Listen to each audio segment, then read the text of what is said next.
Inagaw ang asawa, ninakaw ang ipon at pinatay ang sanggol sa kanyang sinapupunan. Ginawang basahan si Isabela habang nagpapakasarap ang mga halimaw sa sarili niyang kama. Wala kang kwenta, amoy kusina ka lang. Bulyaw ng lalaking pinag-alayan niya ng buhay. Ngunit mula sa putik, isang bagong reyna ang babangon. Handang sunugin ang mga mapangapi gamit ang sariling tagumpay. Matitikman kaya ng mga traidor ang nagbabagang pait ng karma? Ibigay mo na kay Clara ang passbook ng asawa mo, Mateo. Mas kailangan ng bago mong nobya ang puhunan kaysa sa babaeng yan na walang ibang alam gawin kundi ang magmukhang amoy bawang sa kusina. Ang boses ni Doña Carmen ay parang malamig na hanging pumasok sa loob ng mainit na kusina. Nanunuot sa bawat butas ng dingding hanggang sa umabot sa pandinig ni Isabela. Sa mga sandaling iyon, ang kamay ni Isabela ay maingat na humahalo sa makapal at malinamnam na sarsa ng kare-kare, ang paboritong putahe ni Mateo para sa kanilang anibersaryo. Ang amoy ng biniling mani at bagoong ay pumupuno sa silid, isang halimuyak na binuo niya ng may pagmamahal at pag-asa. Ngunit sa isang iglap, ang init ng kalan ay tila naglaho, napalitan ng panginginig na nagsimula sa kanyang mga daliri hanggang sa umakyat sa kanyang dibdib. Dahan-dahang napako ang tingin ni Isabela sa kanyang sariling tiyan, kung saan 3 buwan nang nananahan ng isang munting buhay, ang kanilang unang anak na akala niya ay magpapatibay sa pundasyon ng kanilang pamilya. Bumitaw ang kahoy na sandok mula sa kanyang nanginginig na kamay at dahan-dahang lumubog sa malapot na sarsa nang hindi man lang naglilikha ng anumang ingay. Ang katahimikan sa loob ng bahay ay naging binggi at mabigat, tila isang malaking bato na dahan-dahang dumadagan sa kanyang paghinga. Hindi niya namalayan na ang kanyang mga paa ay nagsimula nang humakbang palabas ng kusina, hinihila ng pait ng katotohanang ayaw niyang paniwalaan. Ang bawat hakbang niya sa makinis na sahig ay tila paglakad sa ibabaw ng nagbabagang uling. Pagdating niya sa pintuan ng sala, ang kanyang mundo ay tuluyang gumuho. Nakaupo si Mateo sa sofa, ang lalaking pinangakuan niya ng habambuhay, habang ang mga kamay nito ay mahigpit na nakapulupot sa baywang ni Clara. Ang babae ay mukhang isang mamahaling hiyas sa kanyang sutlang damit, malayo sa hitsura ni Isabela na may bakas ng uling sa pisngi at amoy ng kusina sa bawat hibla ng buhok. Ang passbook na naglalaman ng lahat ng ipon ni Isabela mula sa pagtitinda ng mga kakanin ay nasa ibabaw ng mesa, tila isang basura na pinaglalaruan ng kanilang mga paningin. Mateo? Ang tawag ni Isabela ay isang mahinang bulong, puno ng panginginig at sugat. Ano ang ibig sabihin nito? Ang perang iyan ay para sa panganganak ko, para sa anak natin. Tumingin si Mateo sa kanya, ngunit walang bakas ng pagsisisi sa mga matang dati ay puno ng tamis. Sa halip, pagkadiri at inis ang nakita ni Isabela. Huwag mo akong simulang sermonan, Isabela. If you only knew how to take care of yourself, maybe I wouldn't have to find someone else. Clara is smart, she has class. She can help my business grow while you're just a cook who can't even offer me a decent conversation. Tumawa si Clara. Isang tunog na puno ng panunuyan na tila mga karayom na tumutusok sa puso ni Isabela. Don't be so dramatic, Isabela. You should be thankful that Mateo still lets you stay here for now. Kinuha ni Clara ang isang maliit at lumang kwaderno mula sa tabi ng passbook, ang recipe book na pamana pa ng pumanaw na ina ni Isabela. And this? I'll take this too. My new restaurant needs these traditional recipes. At least this way you're finally useful for something. Huwag! Ibalik mo sa akin iyan. Lumapit si Isabela. Ang kanyang tanging natitirang dignidad ay nakasabit sa kwadernong iyon. Ito na lamang ang alaala ng kanyang ina, ang tanging bagay na tunay na pag-aari niya. Kuhanin niyo na ang lahat ng pera, huwag lang ang alaala ng nanay ko. Ngunit bago pa man niya maabot ang kwaderno, humarang si Doña Carmen. Ang matanda ay may mukhang tila isang maskarang puno ng puot. Ang lakas ng loob mong sumigaw sa loob ng bahay ko. Sa isang mabilis at marahas na pagkilos, itinulak ng matanda si Isabela palayo. Ang katawan ni Isabela na nanghihina na dahil sa puyat at kakulangan sa pagkain ay nawalan ng balanse. Ang gilid ng kanyang balakang ay tumama ng malakas sa matalim na kanto ng mesang gawa sa kristal bago siya tuluyang bumagsak sa matigas na sahig. Ang sakit na naramdaman niya ay hindi lamang pisikal.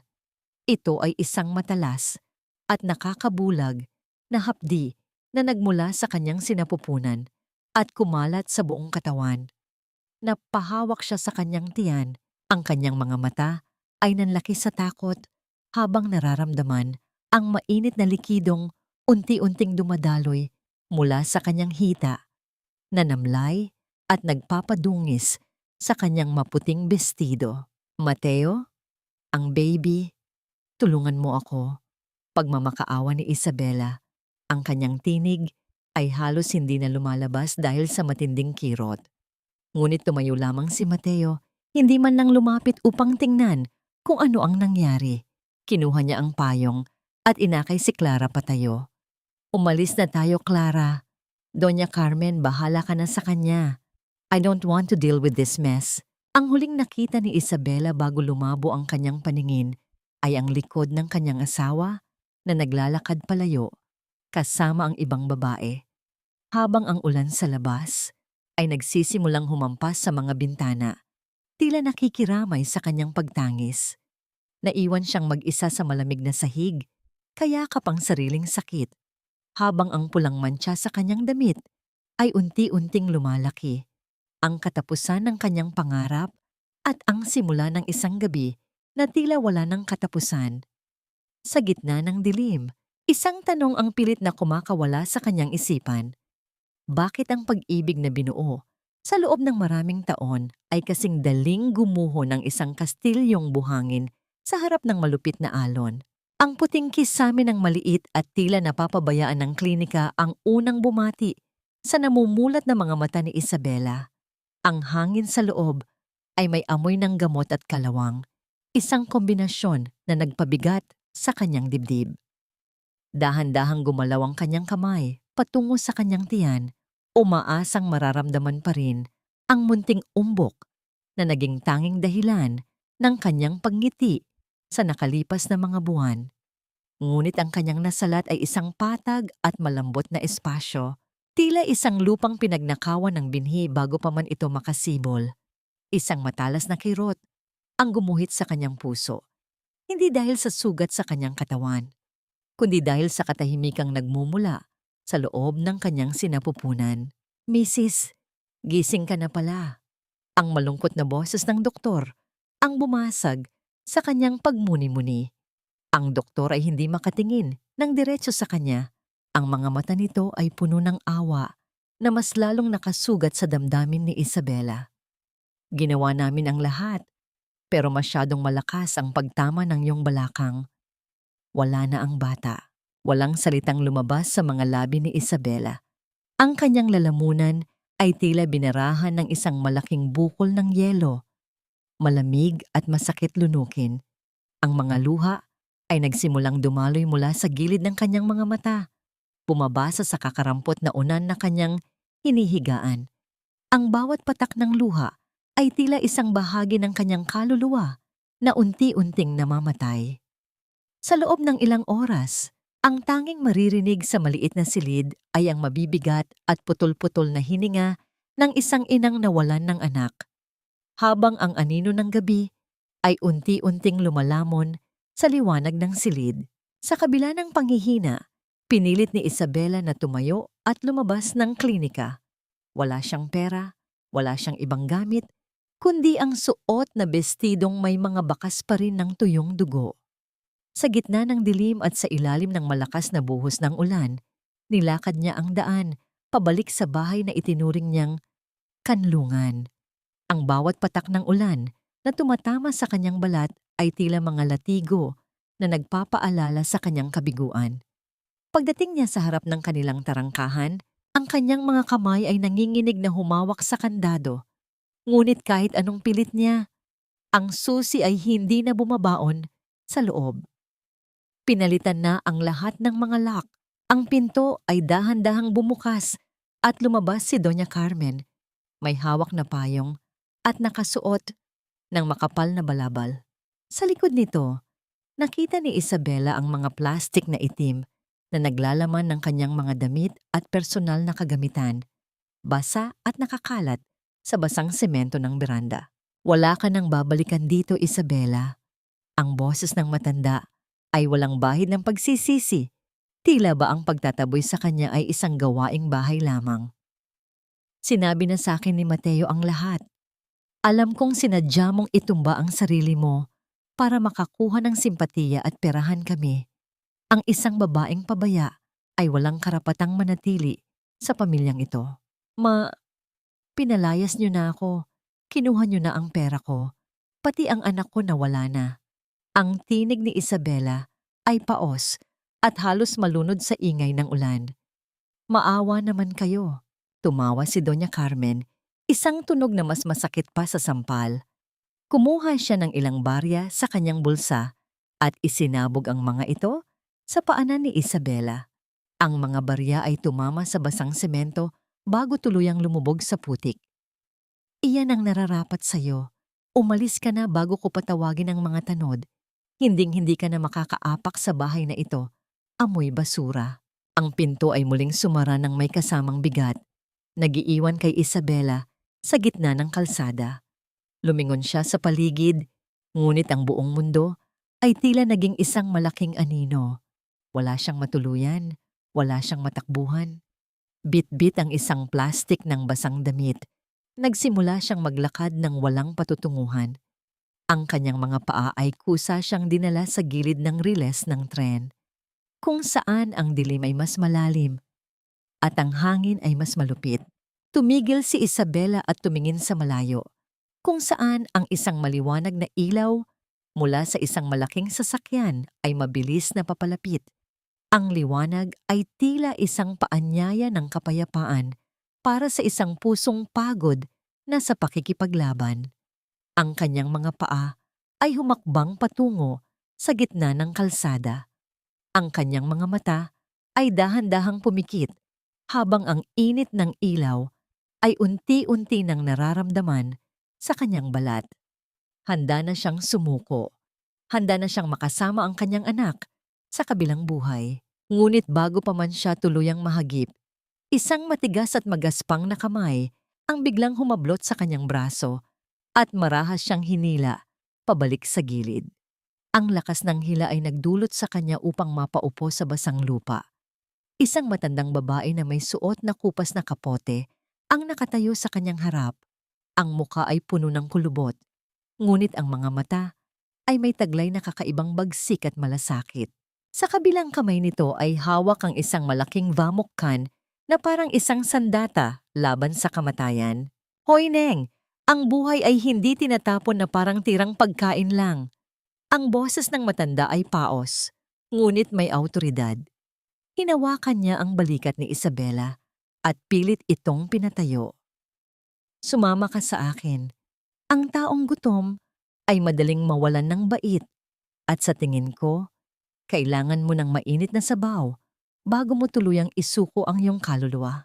Hinigit ng matanda si Isabela patungo sa isang madilim na eskinita kung saan ang amoy ng usok ng kahoy at bawang ay nagsisimulang sumalubong sa kanila. Sa gitna ng kanyang panghihina, isang katanungan ang pilit na gumigising sa diwa ni Isabela. Sino ang estrangherong ito na humila sa kanya mula sa bingit ng dilim? At may puwang pa ba para sa pag-asa sa isang pusong tuluyan na ring naglaho ang pangarap?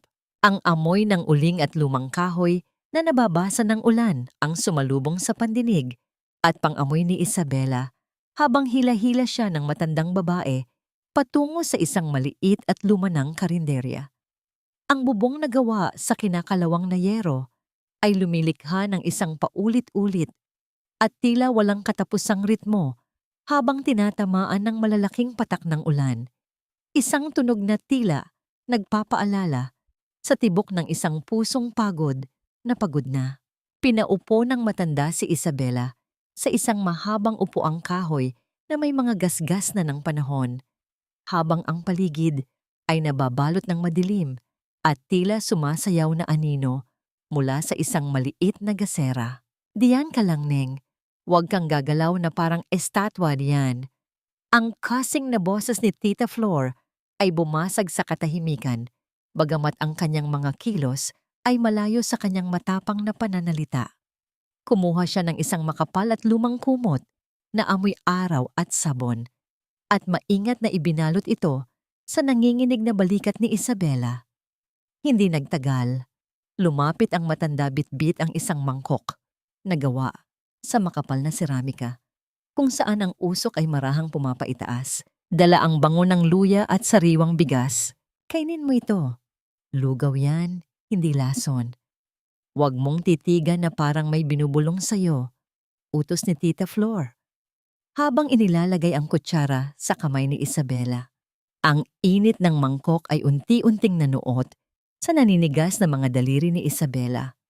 Sa unang subo ng mainit na lugaw, ang bawat butil ng bigas na dumaan sa kanyang tuyot na lalamunan ay tila isang haplos ng pag-asa. Ngunit kasabay ng init ng pagkain ay ang muling pag-apaw ng pait sa kanyang dibdib. Ang bawat lunok ay may kasamang hikbi, hanggang sa ang marahang pagluha ay naging isang malakas at nakakadurog pusong paghagulgol. Ibinuhos ni Isabela ang lahat ng sakit, ang pangungulila sa anak, at ang galit sa pagtataksil sa harap ng isang estrangherong tanging mainit na sabaw lamang ang kayang ialok. Lumipas ang ilang araw na tila isang malabong panaginip. Nanatili si Isabela sa maliit na karinderya ni Tita Flor bilang pambayad sa utang na loob. Sa umaga, siya ang naghahanda ng mga gulay, binabalatan ang mga bawang at sibuyas nang may katumpakan na tila ba ang bawat hiwa ay isang paraan upang bawasan ang tinik sa kanyang puso. Bagamat ang kanyang katawan ay narito sa siksik at maingay na eskinita ng baryo, ang kanyang diwa ay madalas na lumilipad patungo sa kanyang nakaraan. Sa kabilang bahagi ng lungsod, isang marangyang pagtitipon ang nagaganap. Ang restaurant na pag-aari ni Clara ay tila isang bituin sa gitna ng kadiliman, pinalilibutan ng mga mamahaling sasakyan at mga taong nakasuot ng nagniningning na mga hiyas.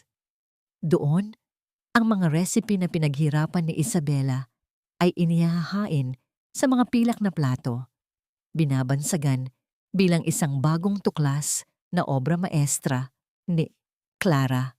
Nakatayo si Mateo sa tabi ng kanyang bagong nobya, may hawak na baso ng alak at isang mapagmataas na ngiti sa kanyang mga labi.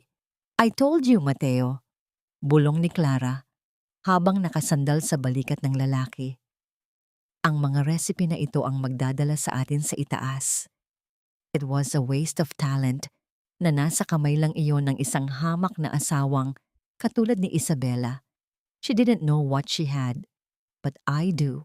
Ngumiti si Mateo at hinalikan ang kamay ni Clara. "You're right, hon. She was just a simple cook. You are a businesswoman. Bagay sa iyo ang tagumpay na ito at bagay sa atin ang buhay na ito. Nakalimutan ko na nga na dumaan ang isang katulad niya sa buhay ko." Habang nagtatawanan ang mga mapangapi sa gitna ng karangyaan, sa madilim at mabahong eskinita ng baryo, unti-unti namang bumabalik ang lakas sa mga kamay ni Isabela. Isang hapon, habang abala si Tita Flor sa pakikipag-away sa isang customer na ayaw magbayad, naiwan ang isang malaking kawan ng sinigang sa ibabaw ng kalan. Napansin ni Isabela na ang kulay ng sabaw ay tila kulang sa sigla, at ang bango nito ay hindi gaanong nanunuot. Dahan-dahan, tila ba pinatatakbo ng isang lumang alaala, kumuha si Isabela ng kaunting asin, asim ng sampalok, at ilang lihim na sangkap na abot kamay niya. Sa bawat paghalo niya sa kawa, nararamdaman niya ang isang pamilyar na kuryente sa kanyang mga daliri. Isang pakiramdam na akala niya ay namatay na kasama ng kanyang anak. Nang bumalik si Tita Flor at tinikman ang sabaw, Natigilan ang matanda. Ang kanyang mga mata ay nanlaki habang muling sumusubo ng sabaw. Sino ang nag-ayos nito? Isabela. Tawag niya habang nilalapitan ng dalaga na abala sa pagpupunas ng mesa. Anong ginawa mo rito? Ang lasa nito. Parang may buhay. Hindi lang ito pagkain. Parang yumayakap sa bituka. Yumuko si Isabela. Ang kanyang mga pisngi ay bahagyang nagkulay rosas. Nilagyan ko lang po ng kaunting pagmamahal, Tita Flor. Iyan po ang tanging itinuro sa akin ni Nanay. Napatingin si Tita Flor sa dalaga at sa unang pagkakataon, nakita niya ang apoy. Sa likod ng mga matang dati ay puro luha lang ang laman. Ang golden moment na yon ay hindi lamang tungkol sa lasa ng pagkain, kundi ang pagtuklas ni Isabela na ang kanyang talento ay hindi kailanman mananakaw ng sinuman kahit pa kinuha na nila ang kanyang kwaderno. Hinawakan ni Isabela ang magaspang na tela ng kanyang lumang apron. Dinarama ang bawat himaymay nito na tila isang baluti na magprotekta sa kanya mula sa lupit ng mundo. Kinabukasan, bago sumikat ang araw, hinila ni Tita Flor si Isabela patungo sa likod ng karinderya. Doon ay nakaparada ang isang lumang kariton na gawa sa kahoy at bakal. Kinakalawang na ang mga gulong at may mga bakas ng lumang pintura. Kun magko sinra kumfayde kapsukdoy, Isabela. Sabi ni Tita Flor habang ipinapatong ang kamay sa hawakan ng kariton. Ang buhay ay parang pagluluto. Kung minsan kailangang masunog ang lahat para makagawa ng bagong putahe. Ba't daw la ito, Daydi? Gamitin mo ang kariton na ito at ipakita mo sa kanila na ang isang babaeng itinapon sa putik ay kayang maghain ng langit sa gitna ng lansangan. Hinawakan ni Isabela ang malamig at magaspang na bakal ng kariton. Ang bawat kalawang nito ay tila sumisimbolo sa kanyang mga sugat. Ngunit ang tibay nito ay tila nagbibigay sa kanya ng bagong lakas. Sa gitna ng katahimikan ng madaling araw, isang matinding determinasyon ang sumilay sa kanyang mga mata. Matitikman kaya ng mundo ang pait ng kanyang nakaraan o ang tamis ng kanyang pagbangon? Ang bigat ng lumang kariton ay tila ang bigat ng mundong pilit na itunulak ni Isabela sa ilalim ng nagbabagang sikat ng araw. Ang bawat pag-ikot ng kinakalawang na mga gulong sa ibabaw ng baku-bakong aspalto ay lumilikha ng isang mabigat na tunog ng pagkiskis, isang ritmo na tila sumasabay sa bawat pintig ng kanyang puso na puno ng pagtitiis.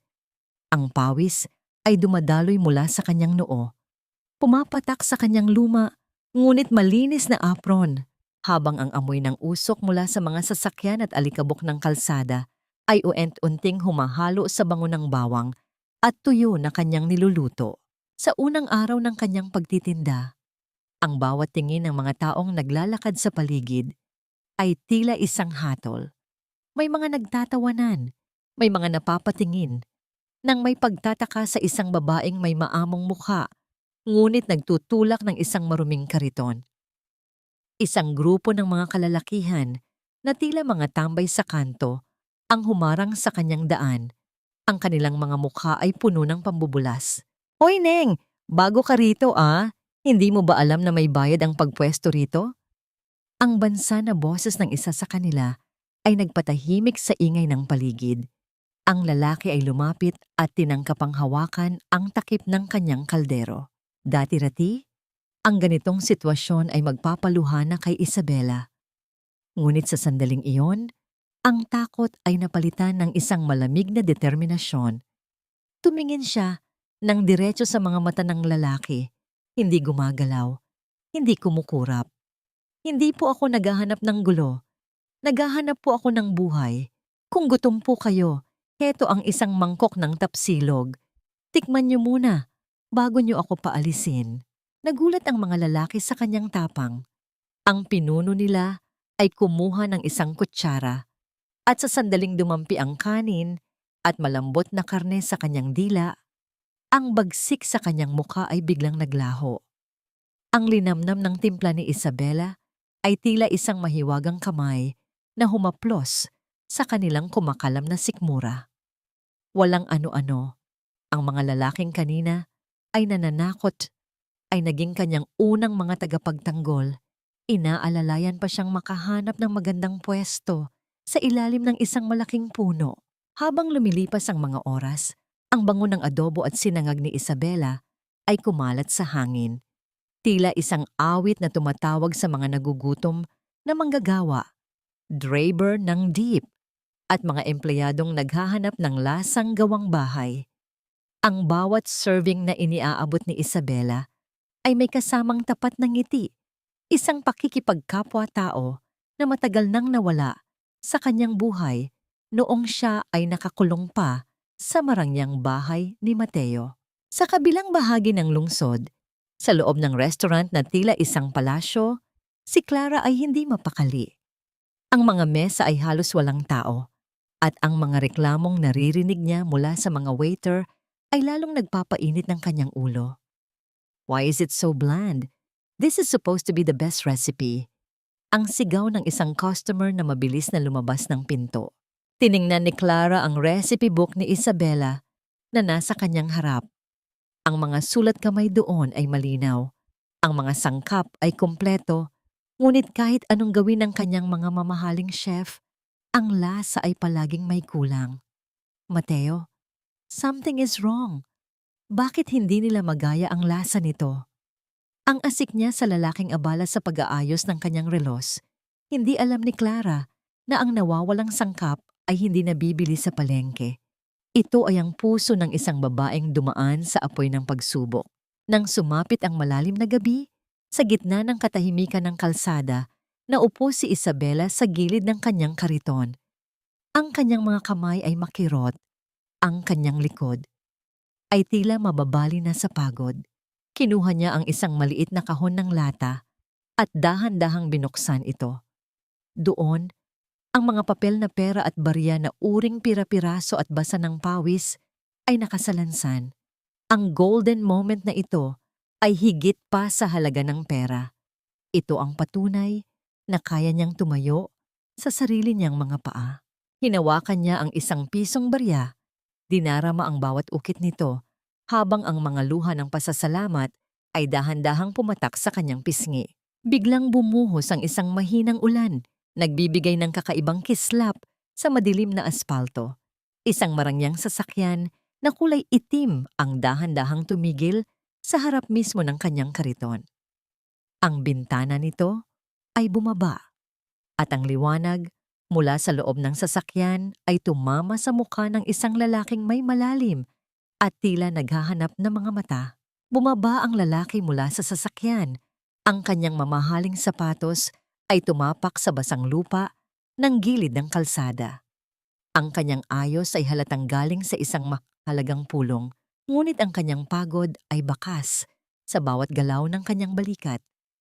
Tumingin siya sa simpleng menu na nakasulat sa isang pirasong karton, at pagkatapos ay tumingin kay Isabela. Isang mainit na sabaw, please. Ang boses ng lalaki ay mababa, tila isang bulong sa gitna ng ulan. Ngunit may taglay itong kakaibang bigat na nagpatigil sa mundo ni Isabela sa loob ng ilang segundo. Habang iniabot ni Isabela ang mangkok, ang kanilang mga daliri ay bahagyang nagkadikit. Ang kuryenteng naramdaman ni Isabela ay hindi lamang galing sa init ng sabaw, kundi sa isang pamilyar na pangungulila na nakita niya sa mga mata ng estranghero. Sa sandaling iyon, sa ilalim ng malamlam na ilaw ng poste at sa gitna ng ambon, isang bagong kabanata ang nagsimulang isulat sa tadhana ng 2 taong pinaglayo ng antas ng buhay ngunit pinagtagpo ng parehong sugat ng kahapon. Matatagpuan kaya nila ang lunas sa bawat isa? O ito ay simula lamang ng isang mas malaking bagyong kailangang lampasan? Ang mainit na usok mula sa mangkok ng sinigang na hipon ay marahang humahaplos sa mukha ni Gabriel. Dala ang amoy ng sariwang sampalok, luya at silinatila, isang pamilyar na awit mula sa kanyang kabataan. Sa ilalim ng malamlam na ilaw ng poste sa kanto, kinuha niya ang unang higop. Ang asim na nanunuot sa kanyang lalamunan ay hindi lamang nagising sa kanyang mga pandama. Ito ay tila isang malambot na kamay na humaplos sa pagod niyang puso. Sa bawat lunok, ang bigat ng mga dokumento sa kanyang opisina, ang tensyon ng mga boardroom meeting, at ang malamig na katahimikan ng kanyang malaking bahay ay unti-unting naglalaho. Salamat, ang maikling sabi ni Gabriel habang ibinababa ang mangkok. Tumingin siya kay Isabela na abala sa pag-aayos ng mga baso. Matagal na akong hindi nakatikim ng ganitong klaseng luto. May kakaibang pakiramdam. Parang hindi lang ito pagkain. Ngumiti ng tipid si Isabela. Isang ngiting hindi umabot sa kanyang mga mata, ngunit puno ng katapatan. Ang sabi po ni nanay, ang pagkain ay gamot hindi lang para sa gutom, kundi para sa mga taong may pinagdadaanan. Sana po ay nakatulong yan para mabawasan ang pagod nyo. Nang matapos kumain, kumuha si Gabriel ng 1,000 piso mula sa kanyang pitaka at inilapag ito sa maliit na lamesang gawa sa plywood. Ngunit bago pa man niya maiatras ang kanyang kamay, mabilis na kinuha ni Isabela ang pera at iniabot ito pabalik sa kanya. Sobra po ito, sir. 20 piso lang po ang isang bowl. Ang boses ni Isabela ay matatag. Walang bakas ng paghahangad sa yaman ng iba. Kumuha siya ng sukli mula sa kanyang kahon ng lata at maingat na inilagay ang mga barya at lukot na 20 sa palad ni Gabriel. Dignidad po ang puhunan ko rito, hindi po awa. Kung nagustuhan niyo po ang luto ko, sapat na kabayaran na po iyon. Natigilan si Gabriel. Sa mundong ginagalawan niya, ang lahat ay may presyo at ang bawat tao ay laging naghahanap ng higit pa. Ngunit sa harap ng babaeng ito, na tila may bitbit na sariling bagyo, nakita niya ang isang uri ng kayamanang hindi nabibili ng salapi. Simula ng gabing iyon, ang itim na sasakyan ni Gabriel ay naging bahagi na ng gabi sa eskinita. Palaging siyang dumarating kapag kakaunti na ang tao. Uupo sa pinakamadilim na sulok at laging mananatiling tahimik habang pinapanood ang bawat galaw ni Isabela. Sa kabilang bahagi ng lungsod, ang restaurant ni Clara ay tila isang magandang bangkay. Ang mga chandelier ay nagniningning, ang mga mesa ay natatakpan ng mamahaling tela, ngunit ang hangin sa loob ay puno ng tensyon at galit. "I don't care about your excuses," sigaw ni Clara sa kanyang head chef, sabay hagis ng isang plato ng pasta sa sahig. Ang porselana ay nagkapira-piraso sa ibabaw ng tiles, ngunit ang ingay nito ay hindi kasing sakit ng katotohanang lumalabas sa mga record ng sales. Bakit walang bumabalik na customers? We have the best location. We have the money. Bakit ang pangit ng reviews? Si Mateo ay nakasandal sa pader. Ang kanyang muka ay puno ng pagod. Ang dating sigla ng kanyang pakikipagsapalaran kay Clara ay napalitan ng isang malalim na pagsisisi na ayaw niyang aminin. Ang bawat putahing inihahain sa kanya ni Clara ay tila may lasa ng abo, isang kabaligtaran ng mga pagkaing inihahanda sa kanya noon ni Isabela ng may pagmamahal. Isang gabi, muling bumuhos ang malakas na ulan sa baryo. Ang hangin ay humahampas sa bubong ng kariton ni Isabela. Pilit na pinapatay ang apoy sa kanyang kalan. Si Isabela ay tila isang maliit na ibong pilit na pinoprotektahan ng kanyang pugad.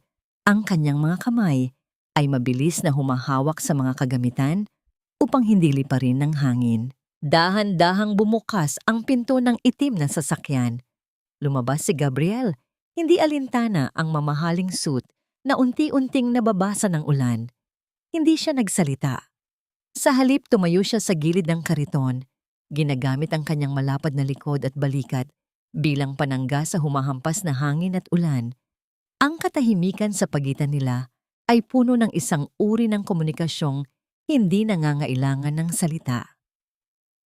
Ramdam ni Isabela ang init na nanggagaling sa katawan ni Gabriel, isang proteksyong matagal na niyang hindi naramdaman. Ang golden moment na ito ay tila nagpatigil sa oras. Ang bawat butil ng ulan na tumatama sa likod ni Gabriel ay tila mga hiyas na nagniningning sa ilalim ng ilaw. Tumingin si Isabela kay Gabriel at sa unang pagkakataon, Nakita niya ang sarili niya sa mga mata nito, hindi bilang isang biktima, kundi bilang isang reyna sa sarili niyang maliit na mundo. Kinabukasan, ang kapayapaang ito ay biglang nayanig. Isang marangyang sasakyan na kulay pilak ang biglang tumigil sa tapat ng kariton ni Isabela habang tirik ang araw. Bumaba ang bintana at lumitaw ang mukha ni Doña Carmen. Ang mga mata nito ay nanlalaki sa galit habang nakatitig sa karatula ng kariton na may nakasulat na lasa ng pag-asa. Ang bawat linya sa mukha ng matanda ay tila lason na nahandang kumalat. Ang kanyang mga labi ay nagkurba sa isang mapanghamak na ngiti habang pinagmamasdan ng kanyang dating dusa-dusing dambana na ngayon ay pinagkakaguluhan ng mga tao. Akala ko ba ay patay ka na sa gutom? Ang boses ni Doña Carmen ay tila isang matalim na kutsilyo na humiwa sa katahimikan ng umaga. Napakakapal din ng mukha mong gamitin ang apelyido ni Mateo sa maruming kariton na ito. Hindi ka pa ba kontento sa kahihiyang idinulot mo sa amin? Tumindig si Isabela. Ang kanyang mga kamay ay mahigpit na nakahawak sa hawakan ng kariton. Sa kanyang likuran, ang anino ni Gabriel ay muling lumitaw mula sa malayo. Ngunit sa pagkakataong ito, ang bagyong paparating ay hindi na galing sa langit, kundi mula sa isang nakaraang hindi pa handang bumitaw. Matitindigan kaya ni Isabela ang mapanirang dila ng kanyang biyenan o muli siyang lulubog sa putik ng kahihiyan. Ang marahas na paghinto ng mamahaling sasakyan sa gilid ng kalsada ay naglikha ng makapal na alikabok na panandali ang bumalot sa kariton ni Isabela. Sa pagbaba ng bintana, ang amoy ng mamahaling pabango ni Doña Carmen ay humalo sa bango ng bawang at ginisang sibuyas, isang kontradiksyon na tila hudyat ng isang paparating na gulo. Lumabas ang matanda mula sa sasakyan. Ang bawat hakbang ng kanyang matutulis na takong sa baku-bakong aspalto ay naglilikha ng tunog ng mapagmataas na pag-angkin sa espasyong yon. Tingnan mo nga naman ang tadhana. Ang boses ni Doña Carmen ay puno ng panunuya habang pinagmamasdan ang karatula ng kariton ni Isabela. Mula sa isang marangyang subdivision, nauwi ka sa panlilimos sa kalsada. Akala mo ba ay makakatakas ka sa bahid ng dumi ng iyong pinagmulan sa pamamagitan ng pagluluto para sa mga hampas lupa? Nanatiling tahimik si Isabela, bagamat ang kanyang mga kamay na nakahawak sa sandok ay nagsisimulang manginig. Nararamdaman niya ang titig ng mga tao sa paligid, ang kanyang mga suking draper at manggagawa na nagsisimulang magbulungan. Ang kahihiyan ay tila isang mainit na alon na gumagapang sa kanyang leeg. Ngunit sa gitna ng hapdi, isang alaala ng kanyang nawalang anak ang nagpatigas sa kanyang paninindigan. Ang pagtatrabaho ng tapat ay hindi kailanman naging marumi. Doña Carmen? Ang sagot ni Isabela. Ang kanyang tinig ay mababa, ngunit may talas, na hindi inaasahan ng matanda. Mas marumi po ang mga kamay na nagnanakaw ng kinabukasan ng sarili nilang kadugo. Ang mukha ni Doña Carmen ay namula sa galit. Hindi siya sanay na sinasagot ng babaeng dati ay yumuyuko lamang sa kanyang bawat bulyaw. Sa isang mabilis at hindi inaasahang pagkilos, itinaas ng matanda ang kanyang mamahaling bag at marahas na hinawi ang malaking kaldero ng sinigang na nakapatong sa kalan ng kariton. Ang mainit na sabaw ay dahan-dahang tumapon sa lupa. Ang kulay dilaw na likido ay humalo sa alikabok. Tila isang nasayang na pangarap na unti-unting nilalamon ng tuyong kalsada. Ito ang nararapat sa basura mong luto. Ang sigaw ng matanda. Ang kanyang mga mata ay nanlilisik sa puot. Wala kang karapatang gamitin ang pangalan namin para sa negosyong ito. Isang bata na nakapila para bumili ang muntik ng mahagip ng tilamsik ng mainit na sabaw, ngunit mabilis na binuhat ni Isabela ang bata at itinago sa kanyang likuran. Hinahayaan ang ilang patak ng mainit na likido na dumampi sa kanyang sariling braso. Ang hapdi sa kanyang balat ay wala kumpara sa hapding nararamdaman niya sa kanyang dibdib. Hindi pa nasiyahan, itinaas ni Doña Carmen ang kanyang palad. Ang mga daliri ay nakabuklat at handang humampas sa pisngi ni Isabela. Ang anino ng kanyang kamay ay panandaliang humarang sa sikat ng araw, isang banta ng panibagong sugat. Ngunit bago pa man dumampi ang palad ng matanda, isang malaki at matatag na kamay ang humablot sa kanyang pulso sa gitna ng hangin. Lumitaw si Gabriel mula sa likuran ni Isabela. Ang kanyang mukha ay tila isang pader ng malamig na bato. Ang kanyang hawak sa pulso ni Doña Carmen ay hindi marahas, ngunit may sapat na diin upang iparamdam ang isang kapangyarihang hindi matitinag. Ang pananakit sa isang taong marangal na nagtatrabaho ay hindi gawain ng isang tunay na mayaman. Ang boses ni Gabriel ay malalim at puno ng awtoridad, sapat na upang patahimikin ang buong kanto. Bitawan mo ako. Sino ka ba para manghimasok? Ang hiyaw ni Doña Carmen, pilit na kumakawala, ngunit bigo. Ako ang taong nakakaalam kung gaano kalaki ang utang ng pamilya niyo sa bangko. Ang mahinang bulong ni Gabriel na sapat na para marinig lamang ng matanda. At ako rin ang taong sisiguradong walang ni isang kusing na matitira sa inyo kung hindi niyo lulubayan ang babaeng ito. Umalis na kayo bago ko patawagin ang mga awtoridad para sa panggugulo sa isang lisensyadong negosyo. Ang takot ay mabilis na gumuhit sa mga mata ni Doña Carmen. Ang kanyang mapagmataas na tindig ay tila biglang nanghina. Marahas niyang binawi ang kanyang kamay at dalidaling bumalik sa kanyang sasakyan nang hindi man lang lumingon. Sa pag-alis ng sasakyan, naiwan ang katahimikan sa paligid, maliban sa tunog ng ulan na tila muling nagbabadya sa kalangitan. Dahan-dahang binitawan ni Isabela ang bata at humarap kay Gabriel. Ang kanyang mga mata ay puno ng pasasalamat, ngunit may bakas din ng pait. Kinuha ni Gabriel ang isang malinis na panyo mula sa kanyang bulsa at maingat na pinunasan ang mantsa ng sabaw sa braso ni Isabela. Ang haplos ng tela ay tila isang lunas na unti-unting nagpapahupa sa panginginig ng dalaga. Fade to black ang eksena habang ang dalawa ay nakatayo sa tabi ng natapon na kaldero. Ang sikat ng araw ay unti-unting humahalik sa likod ni Gabriel. Ginagawa siyang isang anino ng proteksyon para sa isang babaeng muling nahanap ang kanyang boses sa gitna ng unos. Ang golden moment na ito ay naging saksi sa pagsilang ng isang bagong lakas. Hindi na lamang si Isabela ang biktima, kundi isang mandirigmang may kasangga sa gitna ng kalsada. Ang dilaw na sabaw ng sinigang na humalo sa tuyong alikabok ng kalsada ay tila mga luhang hindi na kayang ilabas ni Isabela. Nakatingin siya sa basang lupa kung saan ang mga piraso ng gulay at hipon ay nakakalat, tila mga pangarap na muling nayurakan sa isang iglap. Ang bawat patak ng ulan na nagsisimulang bumuhos ay tila nakikiramay sa bigat ng kanyang dibdib. Dahan-dahang binubura ang bakas ng marahas na pagbisita ni Doña Carmen. Ang hapdi sa kanyang braso mula sa tilamsik ng mainit na sabaw ay unting kumikirot. Ngunit mas matindi ang kirot ng kawalan ng katiyakan sa kanyang puso. Huwag kang mag-alala, Isabela. Lilipas din ang bagyong ito. Ang boses ni Gabriel ay nananatiling mahinahon, ngunit may lalim ng pag-unawa na tila isang mainit na kumot sa gitna ng ginaw.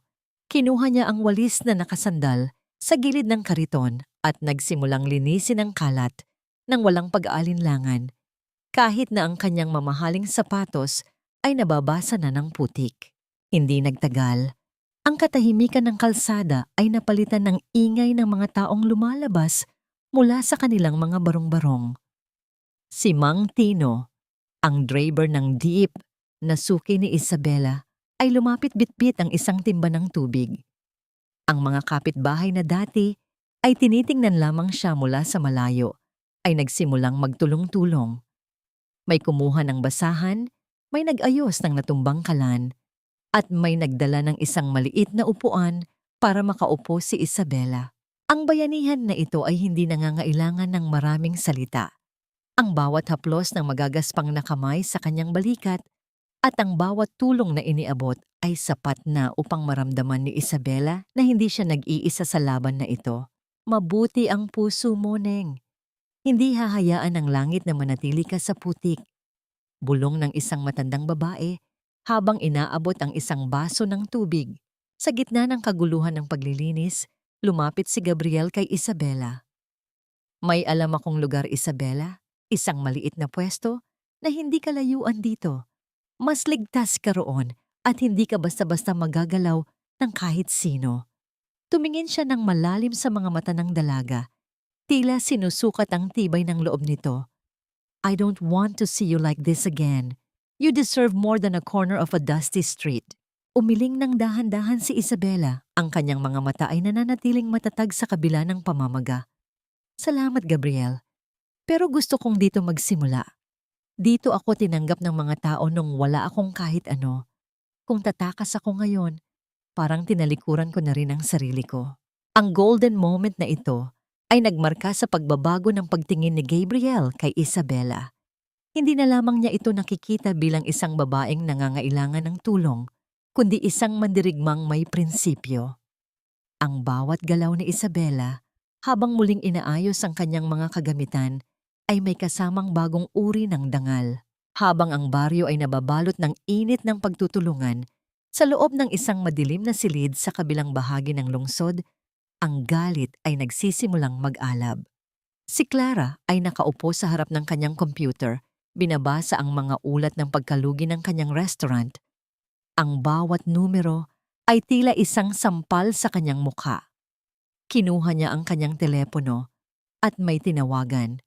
Ang kanyang mga kuko ay mahigpit na nakabaon sa balat ng kanyang palad. Gawin mo na ang pinapagawa ko. Ang boses ni Clara ay malamig at puno ng lason. Sunugin mo ang lahat. Siguraduhin mong wala nang matitira. Kahit isang pirasong kahoy sa karitong yon. I want her to lose everything once and for all. Nang gabing iyon, habang ang buong baryo ay payapang natutulog at ang amoy ng basa ng lupa ay nanunuot sa hangin, isang anino ang dahan-dahang gumagapang patungo sa nakaparadang kariton ni Isabela. Hawak ng anino ang isang bote ng gaas. Ang amoy nito ay unti-unting humahalo sa amoy ng gabi.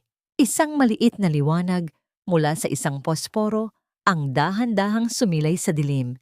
Tila isang mapanirang bituin na handang lumamon sa lahat ng pinaghirapan ni Isabela. Matitipusan kaya ni Isabela ang panganib bago maging abo ang kanyang tanging pag-asa? O ito na ba ang huling kabanata ng kanyang mga pangarap? Ang amoy ng gaas ay tila isang malapot na lason na humahalo sa malamig na hangin ng madaling araw. Nanunuot sa bawat siwang ng luma at tuyong kahoy ng kariton ni Isabela. Isang maliit na liwanag mula sa isang posporo ang dahan-dahang sumilay sa dilim. Tila isang mapanirang bituin na handang lumamon sa tanging pag-asang natitira sa dalaga. Sa isang iglap, ang maliit na apoy ay binitawan ng isang aninong mabilis na naglaho sa kadiliman. At ang pagdakma ng init sa ilalim ng kariton ay nagsimulang maglikha ng isang marahang lagitik ng nasusunog na kahoy. Ngunit bago pa man tuluyang magliyab ang malaking apoy, ang katahimikan ng gabi ay binasag ng isang malakas na sigaw ng babala. Si Mang Tino, na hindi makatulog dahil sa iniindang rayuma, ay unang nakapansin sa kakaibang liwanag mula sa kanyang bintana. Sa loob ng ilang sandali, ang buong baryo ay tila nagising mula sa isang mahimbing na pagkakaidlip. Ang tunog ng mga balde ng tubig na humahampas sa semento at ang mabilis na yabag ng mga paa ng mga kapitbahay ay pumuno sa eskinita. Isang malaking kurtina ng tubig ang ibinuhos ng mga kalalakihan, sapat upang patayin ang apoy bago pa man ito makarating sa mga kaldero at kagamitan ni Isabela. Nang lumabas si Isabela mula sa tinutuluyang karinderya ni Tita Flor, ang tanging naabutan niya ay ang usok na pumapaitaas at ang amoy ng basang uling. Napaluhod siya sa gitna ng basang kalsada, ang kanyang mga kamay ay dahan-dahang humawak sa itim na bahagi ng kanyang kariton. Ang bawat daliri niya ay nadudungisan ng abo, ngunit kasabay nito ay ang mainit na luhang muling pumatak sa kanyang pisngi. Hindi ito luha ng kawalan, kundi luha ng pasasalamat sa mga taong nakapaligid sa kanya. Mga taong walang yaman, ngunit may busilak na puso na nagbantay sa kanyang pangarap sa gitna ng dilim. Hinding-hindi ka nila mapapabagsak, Neng. Ang boses ni Tita Flor ay puno ng panggigigil habang hawak ang isang makapal na walis. Ang masamang damo ay sinusunog, pero ang pusong katulad ng sayo ay ginto na kahit anong apoy ay hindi matutunaw. Kinaumagahan, muling dinalaw ni Gabriel si Isabela. Bit-bit niya ang isang makapal na folder at isang ekspresyon sa mukha na tila isang pader na hindi matitibag. Nakita niya ang bakas ng sunog sa kariton at ang kanyang mga mata ay naningkit sa galit na pilit niyang ikinukubli. Lumapit siya kay Isabela na abala sa pagpupunas ng mga kagamitan.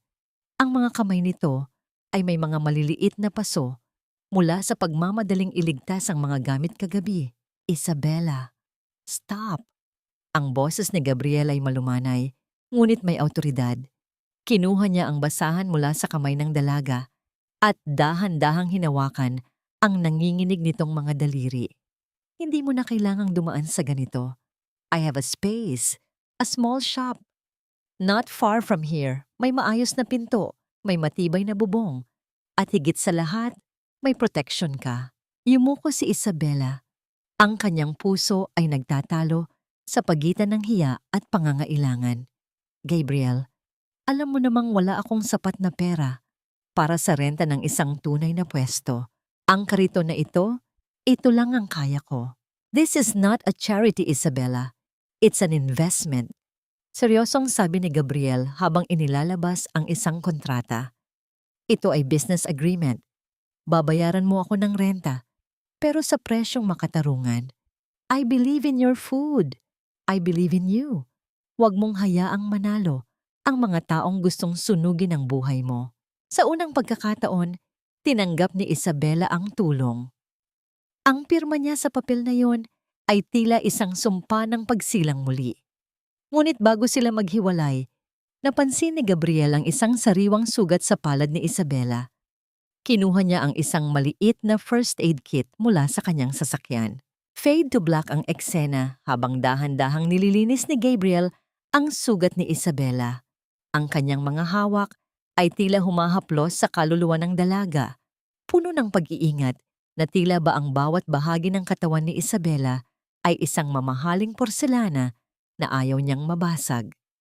Ang init ng hininga ni Gabriel sa malapit na distansya ay nagdulot ng isang kakaibang pintig sa puso ni Isabela. Isang damdaming akala niya ay tuluyan ng nabaon sa limot. Ngunit habang nabubuo ang pag-asa sa maliit na pwesto ni Isabela, sa kabilang panig ng lungsod, si Clara ay lalong nagngangalit.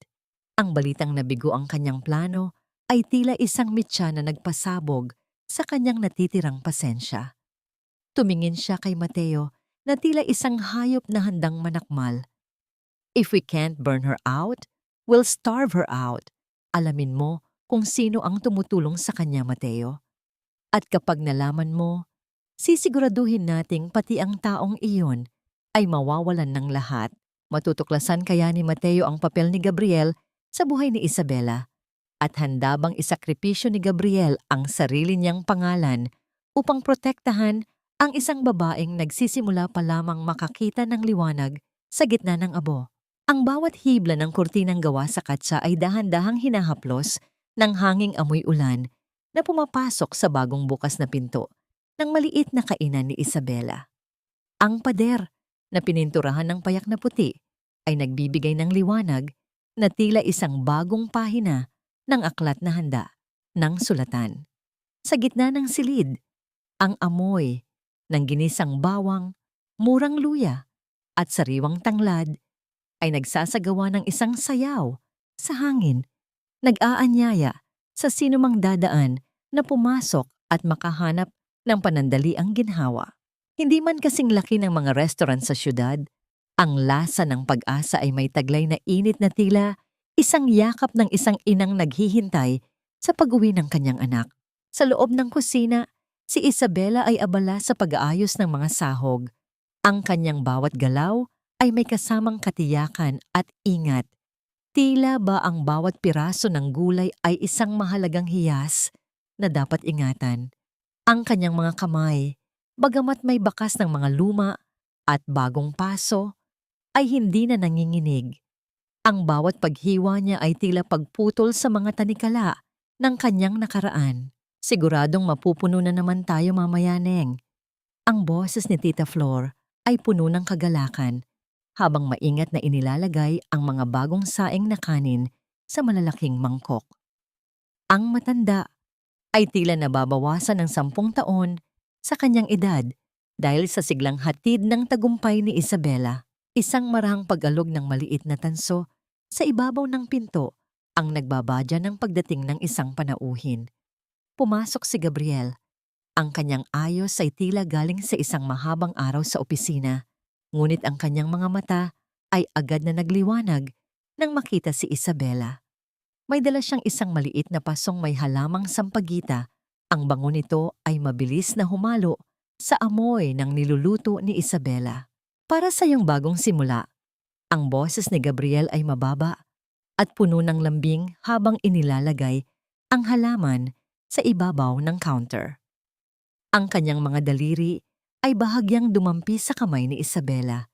Isang haplos na nagpadama ng isang kuryenteng tila nagpapatigil sa mundo sa loob ng ilang segundo. Ang golden moment na ito ay puno ng isang uri ng katahimikang hindi nangangailangan ng paliwanag. Tumingin si Isabela kay Gabriel at sa kislap ng mga mata nito, nakita niya ang isang pangakong hindi siya pababayaan. Fade to black ang sandaling iyon habang ang dalawa ay nagkakaintindihan sa pamamagitan lamang ng kanilang mga ngiti, malayo sa ingay at gulo ng mundo sa labas. Ngunit sa kabilang bahagi ng lungsod, sa loob ng marangyang restaurant ni Clara, ang katahimikan ay puno ng tensyon at namumuong bagyo. Isang kilalang kritiko ng pagkain, si Doña Beatriz, ang nakaupo sa gitna ng silid. Tinitingnan ang platong nasa harap niya nang may pagkadismaya. "This is unacceptable, Clara." Ang boses ng matanda ay tila isang matalas na hiwa ng patalim sa gitna ng tahimik na restaurant. "I remember the taste of your family's secret recipes years ago. But this, it's hollow. It has the look, but it lacks the soul." Para akong kumakain ng isang magandang karton. Namutla si Clara habang pilit nang ngumingiti. "Maybe the ingredients are just a bit different this time, Doña Beatriz. We will fix it immediately." "Don't bother." Ang malamig na sagot ng kritiko habang tumatayo. "Interestingly, I heard a rumor from my circle.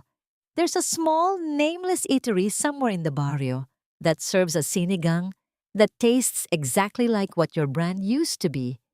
Or maybe even better. Common people are calling it the real taste." Nang makaalis ang kritiko, ang galit ni Clara ay sumabog na parang isang bulkan. Kinuha niya ang bote ng alak sa mesa at marahas itong ibinagsak sa sahig.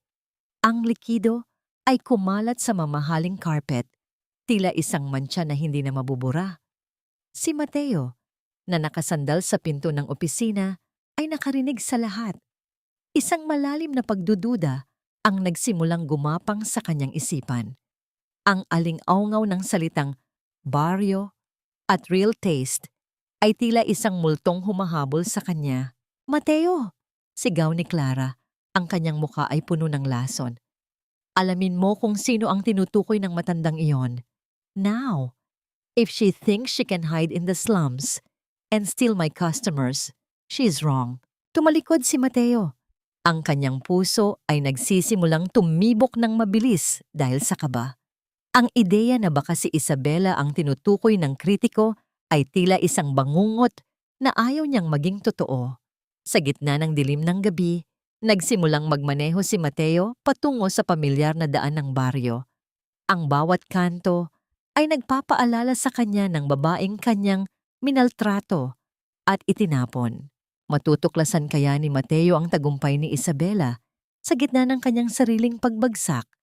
At anong uri ng kasamaan ang muling magigising sa kanyang puso kapag nakita niyang ang babaeng itinuring niyang basura ay isa na palang nagniningning na hiya sa ilalim ng proteksyon ng ibang lalaki? Ang usok mula sa uling na dahan-dahang humahalimuyak sa hangin ay tila isang pamilyar na tinig na tumatawag kay Mateo habang binabaybay niya ang madidilim na eskinita ng baryo. Tumigil ang kanyang mamahaling sasakyan sa isang kanto kung saan ang liwanag mula sa isang maliit ngunit malinis na kainan ay tumatama sa basang kalsada. Sa itaas ng pinto, ang pangalang Lasa ng Pag-asa ay nagniningning, tila isang mapanguyam na paalala sa lahat ng kanyang itinapon. Ang bawat hakbang ni Mateo patungo sa pintuan ay tila paglakad sa isang luma at masakit na alaala. Ang amoy ng bawang at sariwang luya ay ang amoy ng tahanang sinira niya ng sarili niyang mga kamay. Sa loob ng kainan, natigilan si Mateo. Ang babaeng nakatayo sa likod ng counter ay hindi na ang Isabela na palaging nakayuko. May mantsa ng uling sa mukha at laging humihingi ng paumanhin. Ang Isabela sa kanyang harap ay may maamong mukha na ngayon ay nababalutan ng isang uri ng ningning at dangal. Ang kanyang buhok ay maayos na nakatali at ang kanyang mga mata ay walang bakas ng takot. Habang tinatanggap ni Isabela ang bayad mula sa isang customer, ang kanyang bawat galaw ay puno ng kumpiyansa. Isang reyna sa gitna ng kanyang sariling kaharian ng mga sangkap at pampalasa. Isabela? Ang boses ni Mateo ay tila isang nanghihinang bulong sa gitna ng ingay ng mga nagkakainan. Dahan-dahang nag-angat ng tingin si Isabela. Ang kanyang mga mata ay nanatiling kalmado, walang gulat, walang galit na sumabog. Tanging isang malamig at tila walang hanggang distansya ang namagitan sa kanila. Ano ang kailangan mo, Mateo? Kung kakain ka, maupo ka. Kung manggugulo ka lang, maluwag ang pinto para sa pag-alis mo. Lumapit si Mateo. Ang kanyang mukha ay pilit na pinapalambot ng isang mapanlinlang na ngiti. I heard about the restaurant. Hindi ako makapaniwala na dito ka lang pala nagtatago. Isabela, look at you. You look different. You look beautiful. Sinubukan niyang abutin ang kamay ng dalaga sa ibabaw ng mesa. Alam mo naman na naging madulas lang ang dila ko noon dahil sa stress sa business. We had a life, Isabela. Remember our dreams? I miss the way you cook for me. Walang sinabi ang luto ni Clara sa'yo. Ang golden moment na ito ay ang sandali ng pagharap sa nakaraan ng walang panghihinayang. Nararamdaman ni Isabela ang bigat ng mga salita ni Mateo, ang lumang paraan nito ng pagpapaikot sa kanyang damdamin.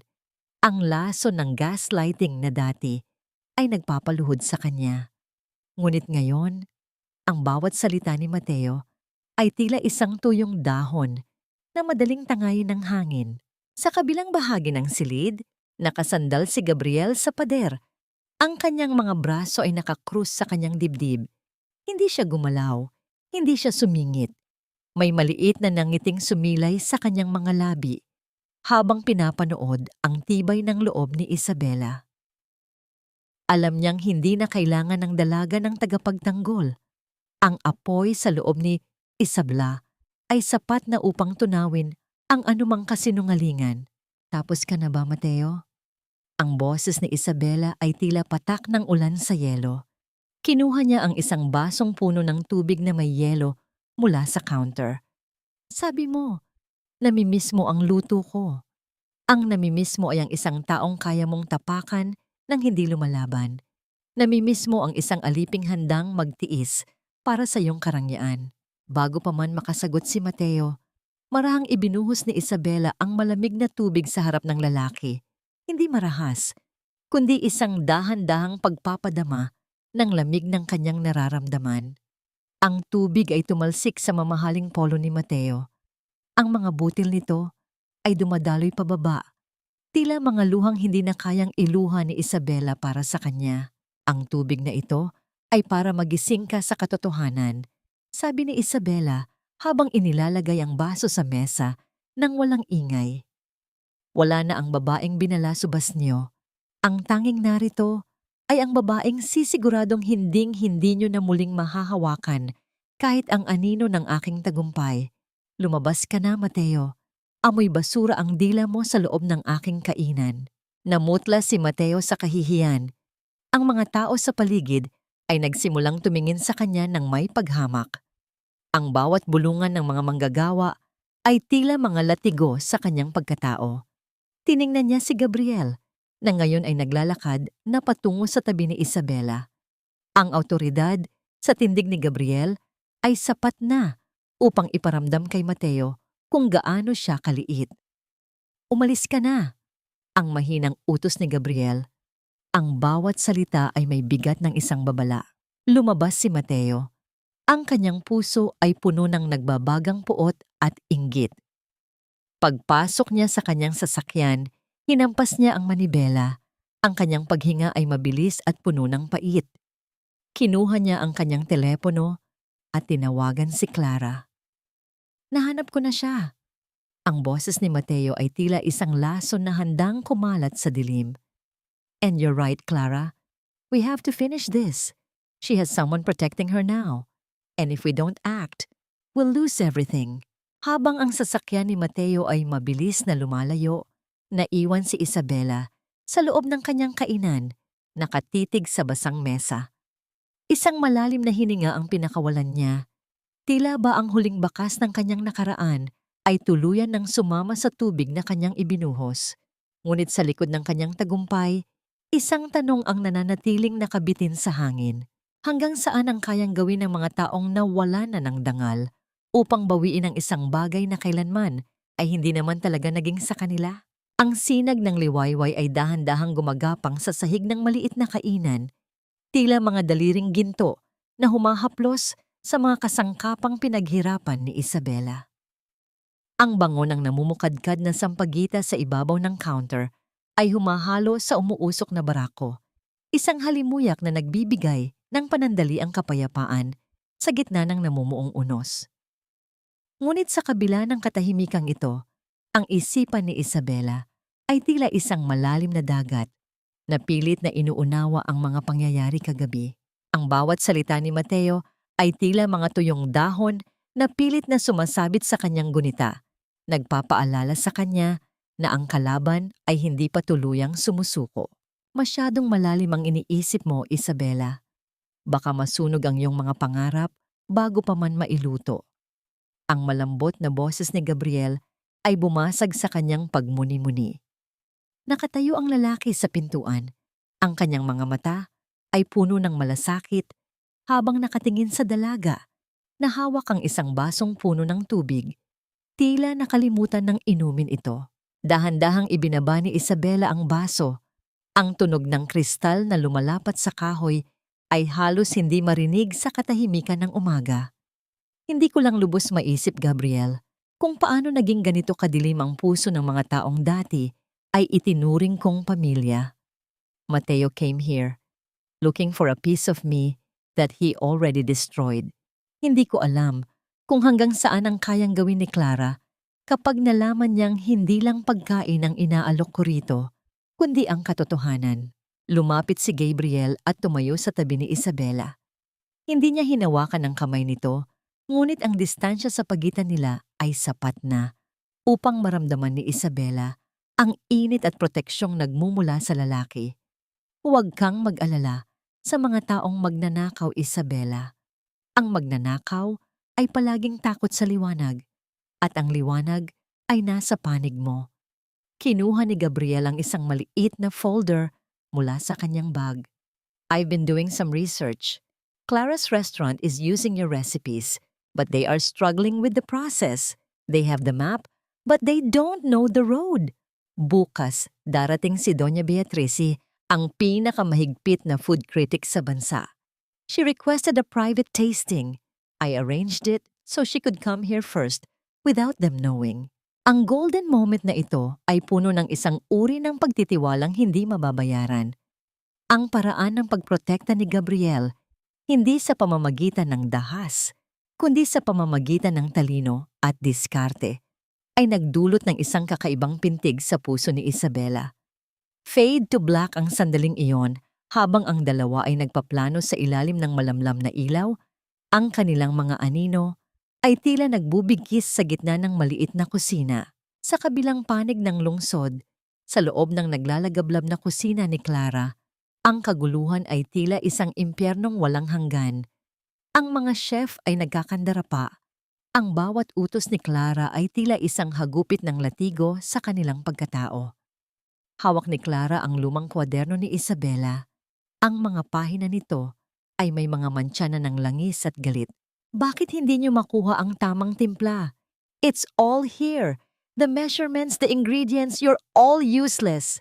Ang sigaw ni Clara habang marahas na itinatapon ang isang platito ng asin sa sahig. Ang pira-pirasong porselana ay talsik sa paligid. Ngunit walang sino mang nangahas na gumalaw. Si Mateo ay nakatayo sa isang sulok, pinapanood ang babaeng akala niya ay magdadala sa kanya sa rurok ng tagumpay. Ngunit sa halip na tagumpay, ang nakikita niya ay isang halimaw na nilalamon ng sarili nitong inggit. Ang bawat sigaw ni Clara ay nagpapaalala sa kanya sa katahimikan at lambing ni Isabela. Isang bagay na kailanman ay hindi niya mahahanap sa piling ng kayamanan ni Clara. Mateo, do something! Asik ni Clara sa kanya. I heard that old woman Beatrice is looking for the real taste. Find out if she's going to that slum again. I won't let that cook ruin me. Kinabukasan, ang katahimikan ng hapon sa lasa ng pag-asa ay nabasag ng pagdating ng isang itim na sasakyan. Isang matandang babae na may napaka-eleganting tindig ang bumaba. Ang kanyang bawat galaw ay may taglay na awtoridad. Si Doña Beatriz. Pumasok siya sa maliit na kainan. Ang kanyang matalas na paningin ay dahan-dahang inikot sa paligid, mula sa malinis na mga mesa hanggang sa nakasabit na sampagita. Lumapit si Isabela. Ang kanyang puso ay tila isang tambol na mabilis ang pagtibok. Ngunit ang kanyang mukha ay nanatiling kalmado. Inilapag niya ang isang mangkok ng sinigang sa harap ng matanda. Ang putahing naging saksi sa kanyang pagbagsak at pagbangon. Tikman niyo po, Doña Beatriz. Ang boses ni Isabela ay malumanay, ngunit may tatag. Ang putahing ito ay walang sikretong sangkap, maliban sa katotohanan. Habang dahan-dahang itinataas ni Doña Beatriz ang kanyang kutsara, ang hangin sa loob ng kainan ay tila tumigil sa pagdaloy. Mula sa labas, ang anino ng isang tao ay dahan-dahang sumisilip sa bintana. Si Mateo, na may hawak na telepono at may masamang balak na muling sumiklab sa kanyang mga mata. Matutulungan kaya ng kritiko si Isabela na mahanap ang katarungan, o ito na ba ang pagkakataon ni Mateo upang tuluyang tapusin ang pangarap ng babaeng kailanman ay hindi niya naintindihan ang tunay na halaga? Ang katahimikan sa loob ng lasa ng pag-asa ay tila isang telang mahigpit na nakabalot sa bawat hininga ng mga taong naroroon.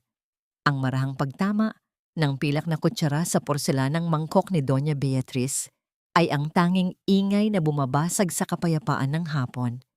Ang bawat pag-angat ng kutsara patungo sa kanyang mga labi ay sinusundan ng matamang titig ni Isabela, na tila ba ang buong kinabukasan niya ay nakasalalay sa isang patak ng sabaw. Sa tabi niya, si Gabriel ay nananatiling matatag. Ang kanyang mga mata ay hindi umaalis sa kritiko, handang tanggapin ang anumang hatol ng tadhana. Dahan-dahang ibinaba ni Doña Beatriz ang kutsara. Ang kanyang mukha, na dati ay tila isang pader ng yelo, ay dahan-dahang lumambot. Isang malalim na buntong hininga ang pinakawalan niya, at sa kislap ng kanyang mga mata, nakita ni Isabela ang isang bagay na hindi nabibili ng anumang yaman, ang pagkilala. Ang sinigang na ito. Ang boses ni Doña Beatriz ay may kasamang bahagyang panginginig. Ito ang lasa na matagal ko nang hinahanap. Hindi ito basta pagkain, Isabela. Ito ay isang kwento. May hapdi, may asim, ngunit may tamis ng tagumpay sa bawat lunok. Ang kinakain ko sa restaurant ni Clara ay isang bangkay ng putahing ito. Maganda sa labas, pero walang kaluluwa sa loob. Ang golden moment na ito ay tila isang malaking pasabog sa mundo ni na Clara at Mateo. Kinabukasan, Ang pahayagan at ang internet ay napuno ng isang artikulong isinulat ni Doña Beatriz. Ang pamagat ay tila isang lason na mabilis na kumalat. Ang tunay na kaluluwa laban sa plastik na kopya. Ang pagbagsak ng isang imperyo ng kasinungalingan. Sa artikulong iyon, hindi lamang pinuri ang luto ni Isabela, kundi hayagan ding kinuwestiyon ang kredibilidad ng restaurant ni Clara na tinawag niyang isang mapagpanggap na sining. Sa loob ng marangyang restaurant ni Clara, ang lahat ay tila isang eksena mula sa isang trahedya. Ang mga telepono ay hindi tumitigil sa pagring. Bawat isa ay may dalang masamang balita. Mga kinanselang reservation, mga supplier na ayaw nang magtiwala, at mga investors na naglalabas na ng kanilang mga pondo. Si Clara, na ang buhok ay magulo at ang mga mata ay puno ng pagkapuot, ay marahas na pinuputol ang mga tawag sa pamamagitan ng paghampas ng kanyang kamay sa ibabaw ng mamahaling mesa. Hindi ito maaari. This is all because of that woman. Ang sigaw ni Clara, ang kanyang boses, ay tila isang gasgas na plaka. Mateo, do something! Gamitin mo ang mga natitirang ingredients na nakuha natin sa murang presyo. We need to cut costs. I don't care if they are nearly expired. We need to survive this week. Clara, delikado yan. Ang babala ni Mateo. Ang kanyang boses ay puno ng takot. Ang mga karne at gulay na yon ay hindi na sariwa. Baka may mangyaring masama. Shut up, Mateo. Just do it. Ang asik ni Clara habang marahas na itinatapon ang isang baso ng alak sa pader. Ang likido ay kumalat sa wallpaper, tila isang mantsa ng dugo sa gitna ng kanilang gumuhing pangarap. Dahil sa takot at desperasyon, ipinagpatuloy nila ang operasyon gamit ang mga bulok na sangkap. Ngunit ang karma ay hindi natutulog. Isang gabi, ang katahimikan ng gabi ay muling nayanig, hindi ng ulan, kundi ng pagdating ng mga puting sasakyan na may mga asul na ilaw na umiikot. Ang mga opisyal mula sa ahensya ng kalusugan ay pumasok sa restaurant ni Clara.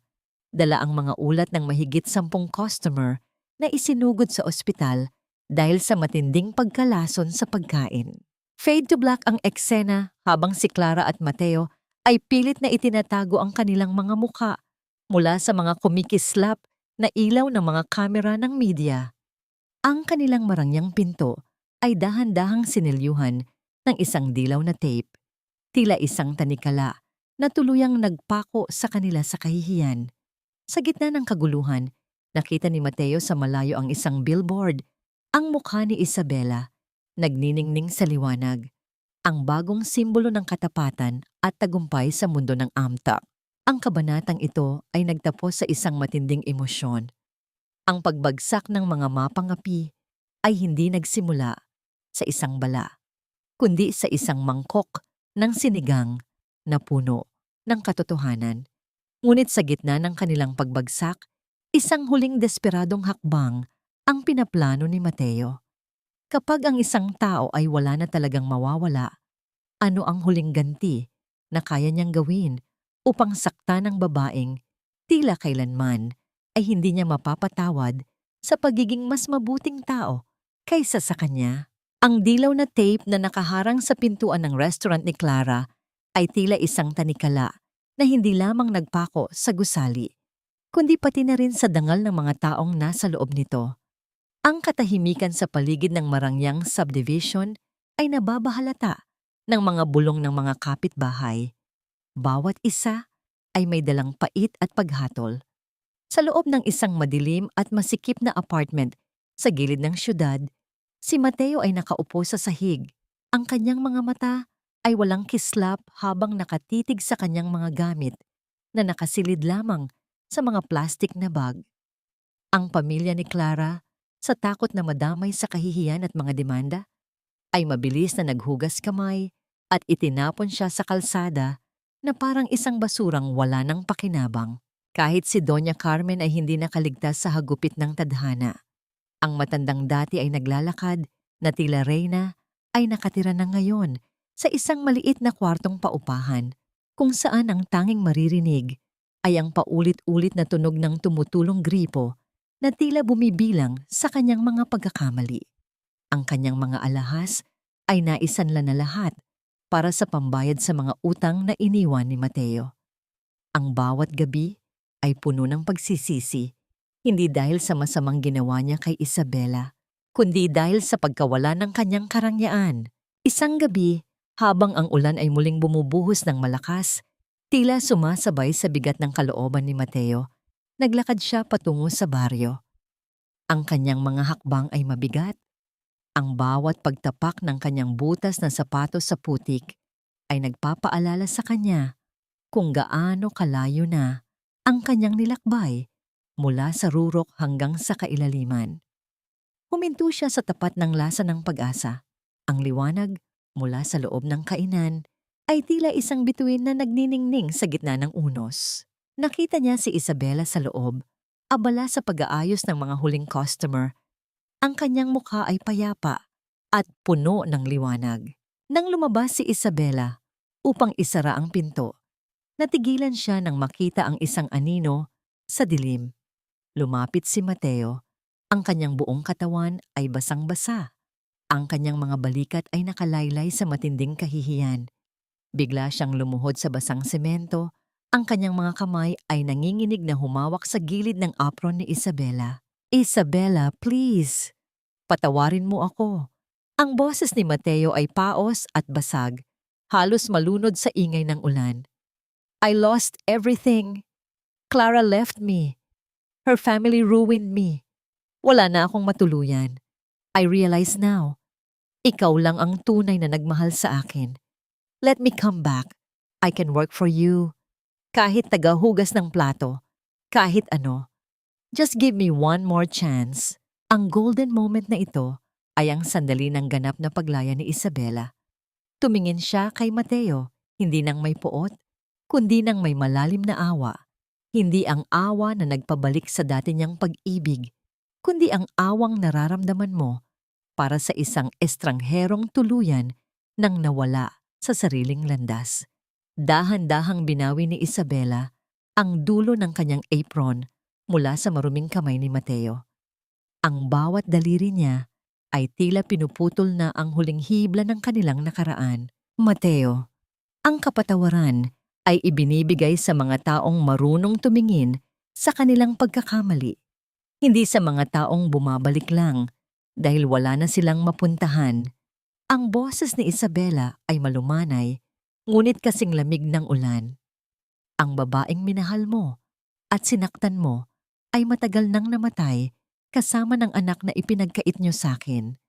Ang taong kaharap mo ngayon ay hindi na muling magiging kanlungan ng isang katulad mo. Lumitaw si Gabriel mula sa loob. May hawak na payong na itim. Marahan niyang inilagay ang kanyang braso sa balikat ni Isabela. Isang tahimik na pagpapadama ng proteksyon na hindi kailanman nagawa ni Mateo.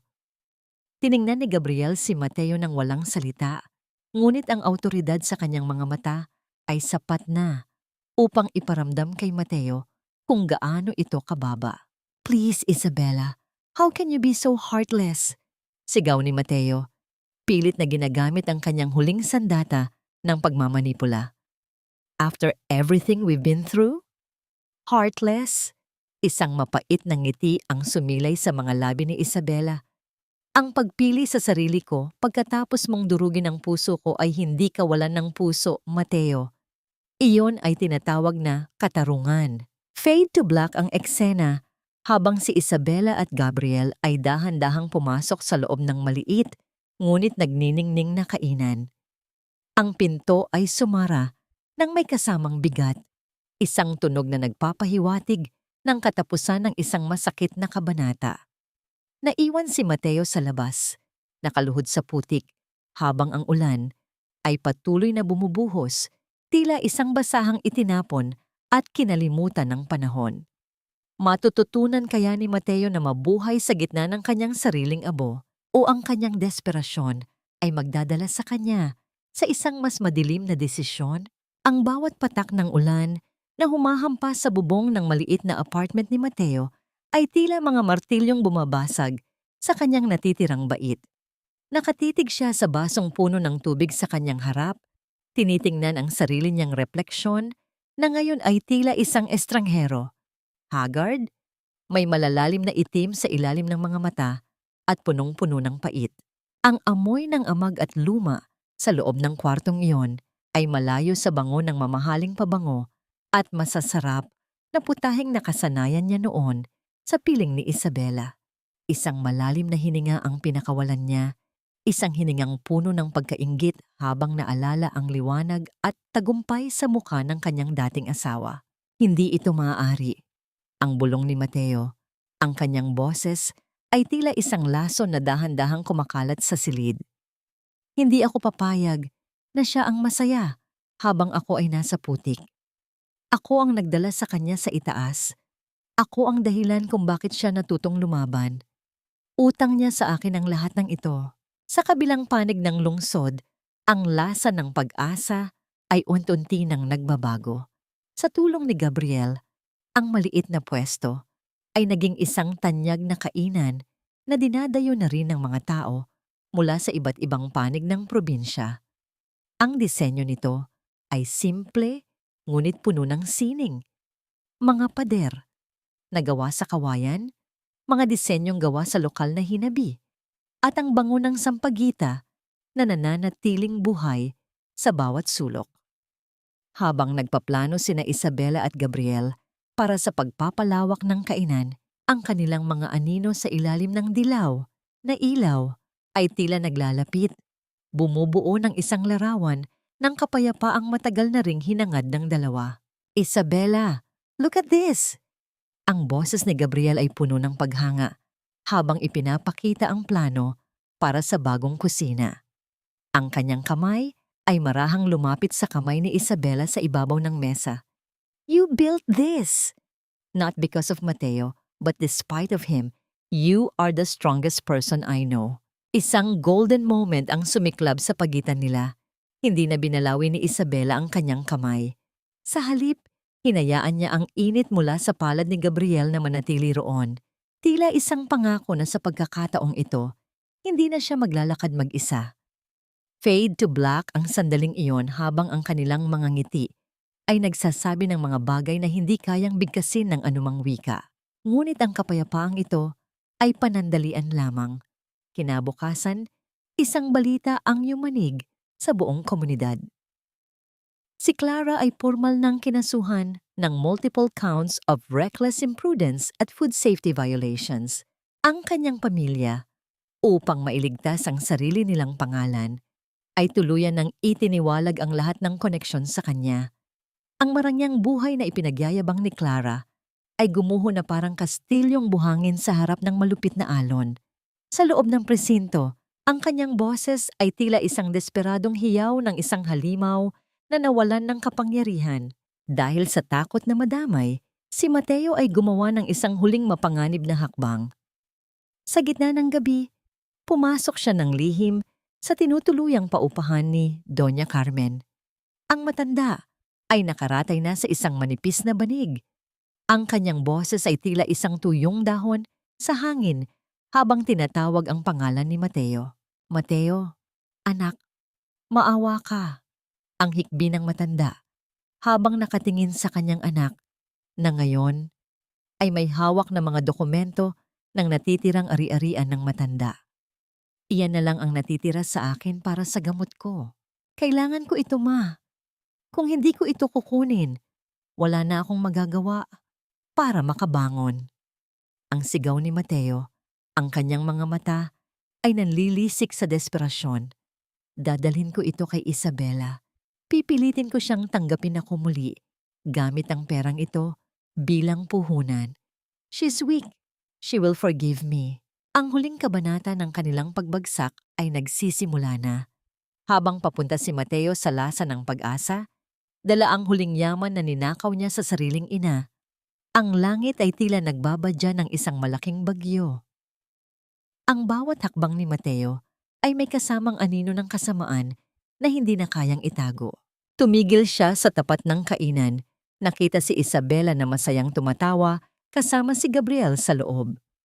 Isang matalim na kutsilyo ng selos at puot ang muling humiwa sa puso ni Mateo. Kinuha niya ang isang bote ng pampasabog na gawa sa gaas, isang huling desperadong ganti para sa isang babaeng hindi na niya maangkin muli. Ang apoy sa dulo ng mitya ay dahan-dahang sumilay, tila isang mapanirang bituin na handang lumamon sa lahat. Matitipusan kaya ni Gabriel ang panganib bago tuluyang maging abo ang tagumpay ni Isabela? O ito na ba ang huling sakripisyo ng isang pag-ibig na binuo sa gitna ng unos?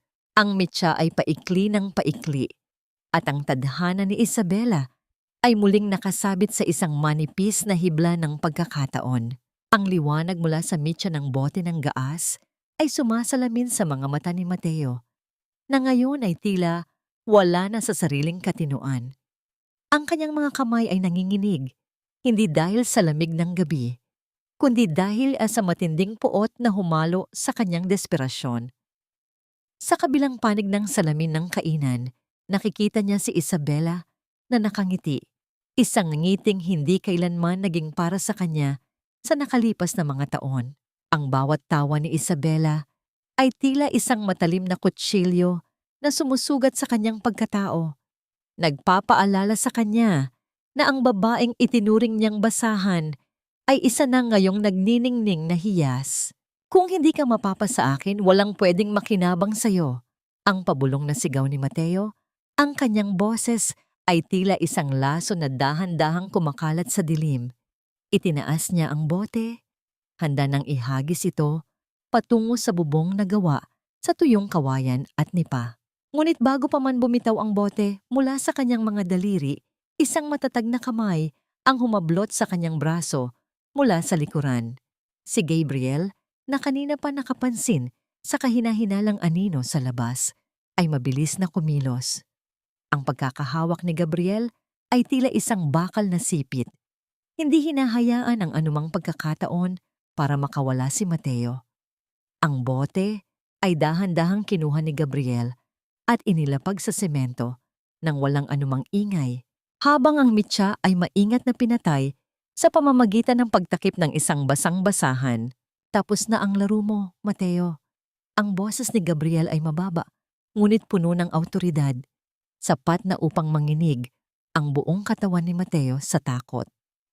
Bumukas ang pinto ng kainan at lumabas si Isabela. Wala siyang dalang galit sa kanyang mga mata. Tanging isang malalim na pagkapagod at awa ang makikita sa kanyang mukha. Tiningnan niya ang kanyang dating asawa, ang lalaking minsan ay naging mundo niya, ngunit ngayon ay tila isang anino na lamang ng isang masamang panaginip. Hanggang kailan mo balak maging alipin ng sarili mong inggit, Mateo? Ang tanong ni Isabela. Ang kanyang tinig ay malumanay, ngunit may talas ng katarungan.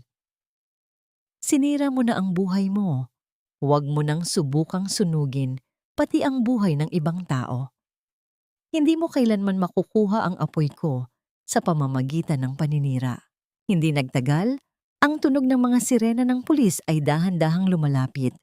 Ang mga asul at pulang ilaw ay nagbibigay ng kakaibang kulay sa madilim na eskinita ng baryo. Ang pagdakip kay Mateo ay hindi naging marahas. Tila ba ang lalaki ay tuluyan nang nawalan ng lakas, hinahayaang bitbitin siya ng mga awtoridad patungo sa kanyang bagong tahanan sa likod ng rehas. Ang huling sulyap ni Mateo kay Isabela ay puno ng pagsisisi, ngunit ang lahat ay huli na. Lumipas ang ilang buwan, at ang lasa ng pag-asa ay tuluyan ng naging isang ganap na restaurant. Ang bawat sulok nito ay puno ng kwento ng pagbangon. Isang maaliwalas na umaga, habang ang sikat ng araw ay tumatagos sa mga bintana, si Isabela ay abala sa loob ng kusina. Inihahanda niya ang kanyang espesyal na sinigang, ang putahing naging saksi sa bawat patak ng kanyang luha at bawat hakbang ng kanyang tagumpay. Si Tita Flor, na ngayon ay nakasuot na ng malinis na uniforme ng isang chef, ay masayang nagtuturo sa mga bagong tauhan. Ang kainan ay puno ng tawanan at amoy ng masarap na pagkain. Sa isang bahagi ng dingding, nakasabit ang isang frame. Doon ay maayos na nakalagay ang lumang kwaderno ng mga recipe ng ina ni Isabela na nabawi niya matapos ang pagbagsak ni Clara. Ito ang nagsisilbing puso ng restaurant. Isang paalala na ang tunay na talento ay hindi kailanman mananakaw. Pumasok si Gabriel sa kusina. Dala ang isang maliit na buke ng sampagita. Hindi siya nagsalita. Lumapit lamang siya sa likuran ni Isabela habang ang dalaga ay tinitingnan ang kumukulong sabaw. Isang malambot na sandali ang namagitan sa kanila. Marahang ipinatong ni Gabriel ang kanyang mga kamay sa baywang ni Isabela at ang kanyang hininga ay naramdaman ng dalaga sa malapit sa kanyang tainga. Ang distansya sa pagitan nila ay naglaho, napalitan ng isang init na puno ng respeto at pagmamahal. Mula ngayon, wala nang luhang sasama sa iyong mga luto, Isabela. Ang bulong ni Gabriel, ang kanyang boses, ay tila isang awit ng kapayapaan. Isinandal ni Isabela ang kanyang ulo sa balikat ni Gabriel. Dahan-dahang ipinikit ang kanyang mga mata habang dinarama ang bawat pintig ng puso ng lalaking naging kanlungan niya sa gitna ng bagyo. Faded to black ang eksena habang ang dalawa ay magkayakap sa gitna ng kusinang puno ng pag-asa, malayo sa pait ng kahapon at nakaharap sa isang bukas na nagniningning sa liwanag ng tunay na pag-ibig. Ang paglalakbay ni Isabela mula sa putik patungo sa rurok ay nagtapos na, hindi sa pamamagitan ng paghihiganti, kundi sa pamamagitan ng pagtuklas ng sariling halaga sa bawat lasa ng buhay. Lumipas ang mga taon na tila isang dahan-dahang pagdaloy ng malinaw na tubig sa isang sapa, binubura ang mga bakas ng putik at dumi na iniwan ng nakaraan. Ang sikat ng hapon ay marahang tumatagos sa malalaking bintanang salamin ng bagong branch ng Lasa ng Pag-asa, na ngayon ay isa na sa pinakasikat na kainan sa bansa. Ang amoy ng namumukadkad na mga bulaklak ng sampagita sa paligid ay humahalo sa bango ng ginisang bawang at sariwang kanin, isang halimuyak na nagbibigay ng pakiramdam ng tunay na tahanan sa bawat taong pumapasok. Sa gitna ng restaurant, nakatayo si Isabela habang karga ang isang malusog na sanggol na may mga matang nagniningning sa kuryosidad. Ang bata ay simbolo ng kanyang ikalawang pagkakataon, isang biyaya na pumalit sa pait ng kanyang unang pagkawala. Ang bawat haplos ni Isabela sa malambot na balat ng kanyang anak ay may kasamang panalangin ng pasasalamat. Ang kanyang mga kamay, na dati ay puno ng sugat at paso, ay mayroon na ngayong kasuotang gintong singsing, isang tanda ng kanyang sumpaan kay Gabriel, ang lalaking hindi kailanman bumitaw sa kanyang tabi. Sa loob ng kusina, naririnig ang marahang paghampas ng mga sandok sa kaldero at ang dahan-dahang pag-alon ng kumukulong sabaw, mga tunog na nagpapahiwatig ng buhay at kasaganaan. Si Tita Flor, na ngayon ay tinatawag na ng lahat na Lola Flor, ay nakaupo sa isang komportableng silya sa sulok. Binabantayan ang bawat galaw ng mga bagong chef nang may mapagmataas na ngangiti. Ang baryo na dati ay lugar ng kanyang pagtatago, ay naging lugar ng kanyang tagumpay. Ang mga taong dating tumulong sa kanya sa gitna ng sunog ay mga tauhan na niya ngayon. Bawat isa ay may bahagi sa kanyang pag-unlad. Ngunit kumusta na ang mga taong naging anino ng kanyang kahapon? Sa isang malayong presinto, si Mateo ay dahan-dahang naglalakad sa loob ng masikip na selda. Ang kanyang bawat araw ay puno ng pagsisisi na tila isang mabigat na tanikala sa kanyang leeg. Ang kanyang yaman, ang kanyang pangalan, at ang kanyang dangal ay tuluyan ng naglaho. Si Doña Carmen naman ay nananatili sa isang maliit na bahay ampusan kung saan ang tanging kasama niya ay ang kanyang sariling mga alaala ng kaplastikan at inggit. Si Clara, matapos ang mahabang panahon sa pagtatago, ay nabubuhay na ngayon sa kahihiyan. Malayo sa marangyang mundong dati ay kinabibilangan niya. Ang karma ay hindi naging marahas sa pisikal na paraan, ngunit ang panonood sa tagumpay ni Isabela mula sa kailaliman ng kanilang pagbagsak ang naging pinakamahapding parusa. Isang golden moment ang sumilay nang lumapit si Gabriel kay Isabela at marahang hinalikan ang kanyang noo. Ready na ang mga bisita hon, hinahanap na nila ang reyna ng kusina. Ang bulong ni Gabriel na may halong pagmamalaki. Tumingin si Isabela sa kanyang asawa at sa kislap ng mga mata nito, natagpuan niya ang sagot sa lahat ng kanyang mga katanungan. Nagawa na ba niyang magpatawad? Oo, ngunit hindi para sa mga taong nanakit sa kanya, kundi para sa sarili niya. Pinatawad na ni Isabela ang sarili niya sa pagiging mahina noon dahil ang kahinaang yon ang nagturo sa kanya kung paano maging matatag. Mayroon na ba siyang kapayapaan? Ang bawat ngiti ng kanyang anak at ang bawat pasasalamat ng kanyang mga suki ay ang kanyang kapayapaan. Natutunan niya na ang buhay ay parang isang putahe. Kailangang dumaan sa asim ng pagsubok at pait ng kabiguan upang lalong lumutang ang tamis ng tagumpay. Ang aral na iniwan ni Isabela sa bawat pusong nakikinig ay malinaw. Ang iyong halaga ay hindi itinatakda ng mga taong nagtapon sa iyo, kundi ng iyong kakayahang bumangon mula sa putik at magluto ng sarili mong tadhana. Ang lasa ng pag-asa ay hindi lamang isang pangalan ng kainan. Ito ay ang amoy ng tagumpay ng bawat babaeng muling nahanap ang kanyang sarili sa gitna ng unos. Dahan-dahang naglaho ang mga anino sa loob ng restaurant habang ang mga ilaw ay nagniningning ng mas maliwanag. Ang paglalakbay ni Isabela ay natapos na, ngunit ang kanyang kwento ay mananatiling isang mainit na sabaw, nagigising sa diwa ng sino mang nawawalan na ng pag-asa.